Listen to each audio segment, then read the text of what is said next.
ঈসা আলাইহিস সালাম বলতেছেন যে আল্লাহ তাআলার কুদরতে হাড্ডি থেকে আল্লাহ তাআলা হরিণ বানাইলেন। আল্লাহর কসম করে বলতেছি, তুমি বলো ওই রুটিটা কোথায় গেছে? এই কথা বলার পর ওই সফর সঙ্গী বলতেছে আমি জানি না। বলে ঠিক আছে, সামনে আগাও। আবার সামনে রওনা দিলেন। রওনা দেওয়ার পর নদী সামনে আসলো। নদী আসার পর ঈসা আলাইহিস সালাম বললেন, সফর সঙ্গী তুমি আমার হাত ধরো, বিসমিল্লাহ বলে চোখ বন্ধ করো।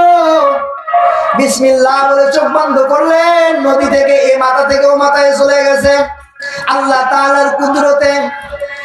ঈসা আলাইহিস সালাম বললেন যে আল্লাহ তোমারে এই কুদরত দিয়া নদী পার করেছে।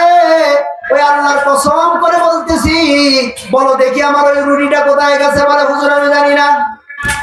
এই কথা বলার পর ঈসা আলাইহিস সালাম বললেন ঠিক আছে, সামনে অগ্রসর হও। আবার দুজনের সামনে চলতেছেন। সামনে চলার পর এক জায়গার মধ্যে গিয়ে দাঁড়ালেন।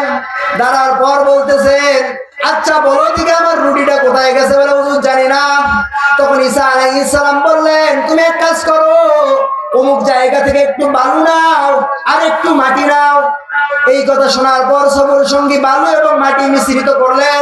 মিশ্রিত করার পর ঈসা আলাইহিস সালাম বলতেছেন ওই মাটিটা তুমি খামির করো। সুন্দর করে খামির করলেন।